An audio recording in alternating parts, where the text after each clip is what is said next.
Good evening. कैसे हैं आप सब। तो जी आज का वीडियो मंगलवार शाम से शुरू हो रहा है और अभी हो रही है डिनर की तैयारी। सुबह मैंने बनाया था नूनी घी, तो नूनी घी के साथ ना चटनी बहुत अच्छी लगती है।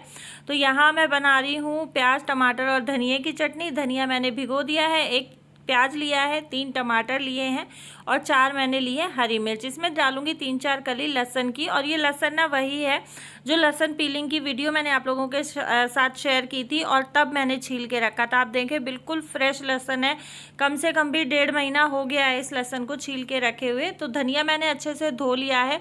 सबसे पहले मैं पीसूंगी धनिया को, क्योंकि धनिया हमें बहुत बारीक करना है। सारी चीज़ें मैं एक साथ नहीं पीस रही हूँ। इसमें डाली मैंने 2 से 3 कली लहसन की और जो हरी मिर्च ली थी वो, और इसमें मैं ऐड करूँगी थोड़े से भुने हुए मूंगफली के दाने। मूंगफली के दाने से ना टेस्ट काफ़ी अच्छा आता है प्याज टमाटर की चटनी का। और धनिया ये जो मैंने डाला था, धनिया लहसुन हरी मिर्च और मूंगफली के दाने, ये हमने बिल्कुल बारीक पीस लिया है थोड़ा थोड़ा पानी डाल के। पानी 2-2 चम्मच के हिसाब से ऐड करें, एकदम से बहुत ज़्यादा ऐड कर देंगे तो ये बहुत ज़्यादा लिक्विडी हो जाएगी और बहुत ज़्यादा लिक्विडी हमें नहीं बनानी है। क्योंकि नूनी घी के साथ ना चटनी का कॉम्बिनेशन बहुत अच्छा जाता है। और जब भी नूनी घी मैं बनाती हूँ ना तो हमारे यहाँ चटनी बनती ही बनती है। मेरे बच्चे बहुत खुश होके खाते हैं। और ये नहीं है कि चटनी हमारे घर में ना चटनी के जैसी ही बनती है, हमारे यहाँ सब्जी की तरह चटनी भर भर के खाई जाती है। तो धनिया पीसने के बाद अब मैं पीसूंगी प्याज और टमाटर। अच्छा, प्याज और टमाटर को हमें बिल्कुल बारीक नहीं करना है, हम इसको चलाएंगे बंद करेंगे, चलाएंगे बंद करेंगे, तो थोड़ा दरदरा सा रखना है। अगर हम इसको पूरा बारीक पीस देते हैं ना तो इसमें झाग बन जाते हैं और वो झाग वाली चटनी बिल्कुल अच्छी नहीं लगती है। इस तरीके से आप चटनी बनाएंगे ना तो जैसे सिलबट्टे पे दरदरी चटनी बनती है ना, ये चटनी बिल्कुल उसी तरीके की बनती है। और ये चटनी आप देखें बिल्कुल दरदरी दरदरी चटनी बनी है, बिल्कुल बारीक मैंने नहीं पीसी है, सिर्फ धनिए वाला मिक्सचर मैंने बारीक पीसा था।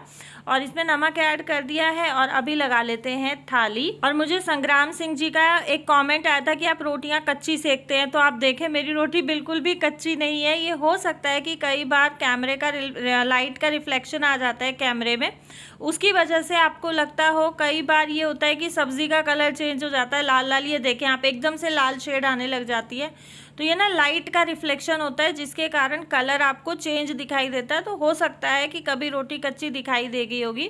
और इस तरीके से देसी ये हम लोग बिल्कुल स्टाइल में खाने वाले हैं, रोटी पे नूनी घी और उसके ऊपर चटनी। तो जी बच्चों को मैंने डिनर दे दिया है, बच्चे डिनर कर रहे हैं, तब तक मैं बच्चों के स्कूल के लंच बॉक्स मांज के रख दूंगी। और मैं बस यही करती हूँ कि 2-2 4-4 जैसे बर्तन होते जाते हैं ना, मैं मांज के रखती रहती हूँ।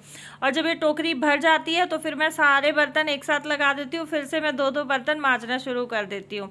अच्छा, अब करेंगे कुछ सुबह की तैयारी। और सुबह की तैयारी अगर ये पहले से हम नहीं करके रखते हैं ना तो सुबह बहुत ज़्यादा हबड़ तबड़ वाला टाइम हो जाता है और बहुत ज़्यादा भगदड़ मचने के कारण ना थकान भी हो जाती है, तो बाकी के काम करने की फिर इच्छा नहीं होती है।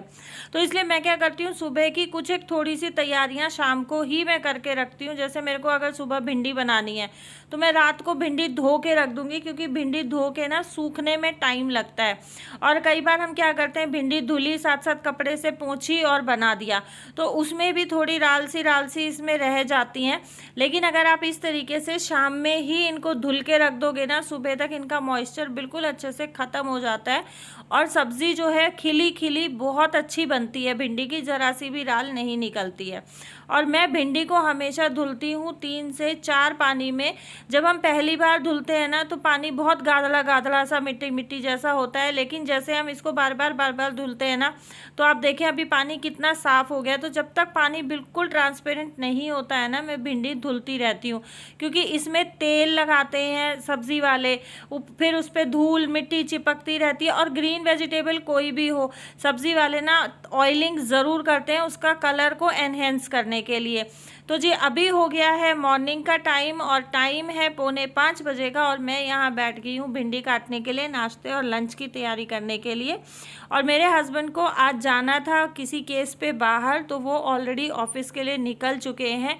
मैं यहाँ अब नाश्ता बनाऊँगी, लंच बनाऊँगी दोपहर का। और आज हम लोग ही 3 मम्मी बेटा हैं, तो ये रहेगा कि मैं भिंडी में प्याज नहीं डालूंगी। मैं भिंडी आज बनाने वाली हूँ बिना प्याज की, क्योंकि सिर्फ हमारी नाश्ते की और बच्चों के स्कूल के लंच की भिंडी बननी है, तो बस मैं उसी हिसाब से सिर्फ भिंडी बनाऊंगी। और भिंडी मैं बहुत बारीक काटती हूँ।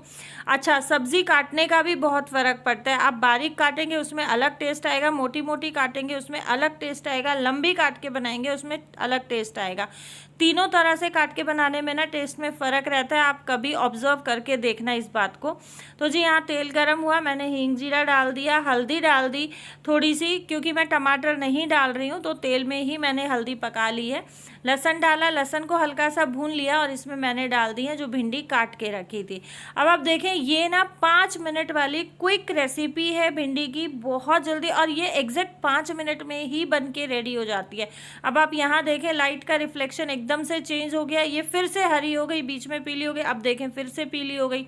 तो ये इस तरीके से ना लाइट का रिफ्लेक्शन आता है तो कई बार कलर चेंज हो जाता है। इसमें मैंने डाल दिया है नमक, बड़ी बड़ी हरी मिर्च काट दी है, और बस इसको 5 मिनट के लिए धीमी आंच पे पकाएंगे। और आप ये देखें 5 मिनट में हमारी भिंडी की सब्ज़ी बन के बिल्कुल रेडी है, और बहुत खिली खिली बनी है, एक भी इसमें राल नहीं है। मैं आपको भी दिखाऊंगी, भिंडी भी हमारी बहुत अच्छे से पकी है और बहुत खिली खिली सब्ज़ी बनी है। इस तरीके से ट्राई करके देखना आप, बहुत टेस्टी बनती है। और इसमें ना मैंने आमचूर पाउडर डाला है, ना मैंने इसमें नींबू निचोड़ा है, ना टमाटर। ये देखें बिल्कुल अच्छे से पक गई है भिंडी, क्योंकि मैंने बहुत बारीक काटी है, मोटी मोटी काटते हैं तब उसको पकने में थोड़ा सा टाइम लगता है। तो जी यहाँ साथ साथ मैं कर दूंगी बच्चों का लंच पैक। सब्ज़ी मैं डाल के रख दूंगी, सब्ज़ी ठंडी होएगी तब तक मैं बच्चों के नाश्ते की और लंच की रोटियां बना दूंगी।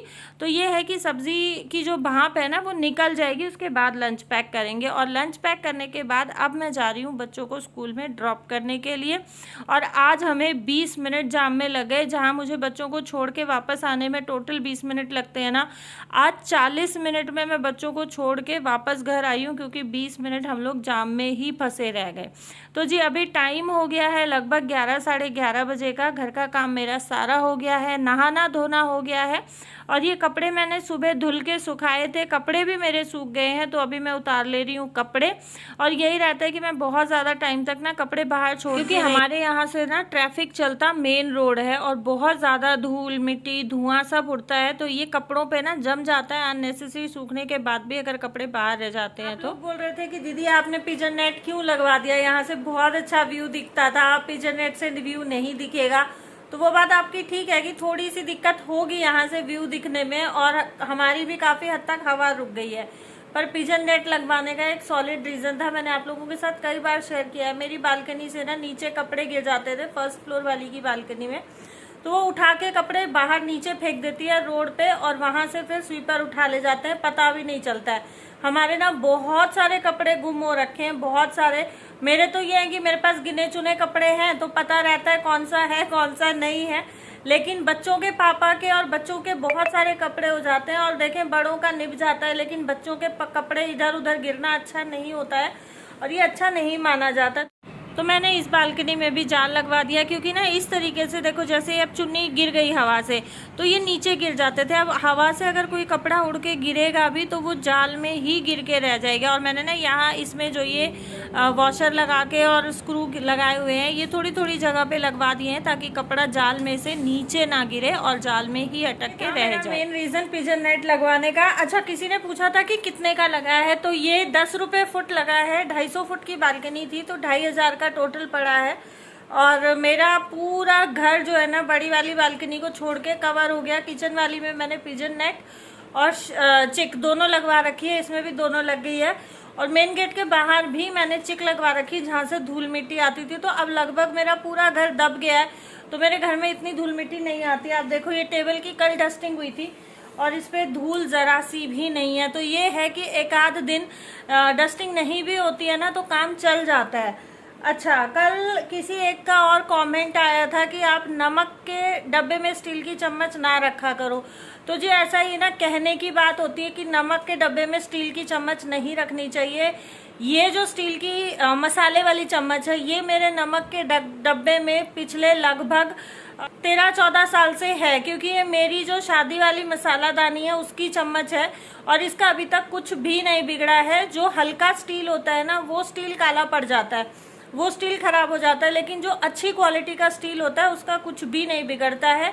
और जो टाटा सॉल्ट होता है उसमें चम्मच खराब होती है। मैं सेंधा नमक यूज़ करती हूँ या फिर काला नमक यूज़ करती हूँ, तो उसमें स्टील की चम्मच का कुछ भी नहीं बिगड़ता है। बाकी thank you so much for your concern teacher student जी। इनका बहुत दिन के बाद कमेंट आया है। स्टार्टिंग में इन्होंने बहुत नेगेटिव कमेंट्स किए थे, लेकिन अब ये जो कमेंट्स करते हैं ना, ऐसे कमेंट्स करते हैं कि मैं उन पे सोचने पे मजबूर हो जाती हूँ, क्योंकि इस तरीके के कमेंट्स करते हैं कि वो छोटी छोटी टिप्स एंड ट्रिक्स होती हैं, अगर आप उसको पॉजिटिव वे में लेके चलते हो तो।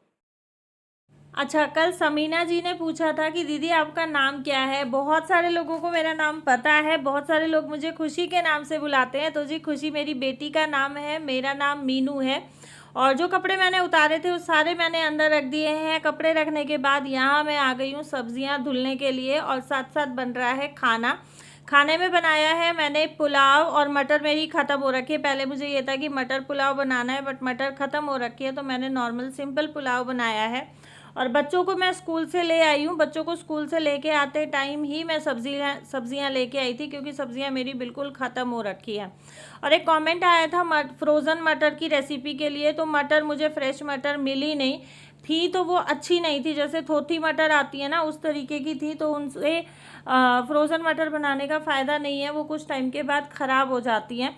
और शिवांगी कुमार करके आईडी है, ये डेली बहुत प्यारे प्यारे कमेंट्स करते हैं। और देखें यार, अगर किसी का नाम रह जाता है ना, तो प्लीज़ आप माइंड मत किया करो, क्योंकि बहुत सारे नाम होते हैं और एक ही वीडियो में बहुत सारे नाम लेना, आप लोगों के साथ टिप्स एंड ट्रिक्स शेयर करना, आप लोगों के साथ रेसिपी शेयर करना, ये सब चीज़ें थोड़ी सी डिफ़िकल्ट हो जाती हैं। तो मैं बारी बारी मैं सबके नाम लूँगी, जिनके नाम मुझे दिखते जाते हैं मैं नोट करती रहती हूँ। आज नहीं तो कल आपका नाम ज़रूर मैं वीडियो में लूँगी। ऐसा नहीं हो सकता कि आप डेली मेरे रेगुलर व्यूअर हैं, डेली आप मुझे देख रहे हैं, मुझे इतने प्यारे प्यारे कमेंट्स कर रहे हैं, तो मैं आपका नाम ना लूँ, ऐसा नहीं हो सकता है। तो प्लीज़ माइंड मत कीजिए, थोड़ा सा टाइम मुझे दीजिए, थोड़ा सा टाइम खुद लीजिए, नाम मैं ज़रूर लूँगी। तो जी, ये था मेरा आज का वीडियो। मिलूँगी आप लोगों से कल एक नए वीडियो के साथ। वीडियो को लाइक शेयर सब्सक्राइब करना ना भूलें। Thank you so much for watching.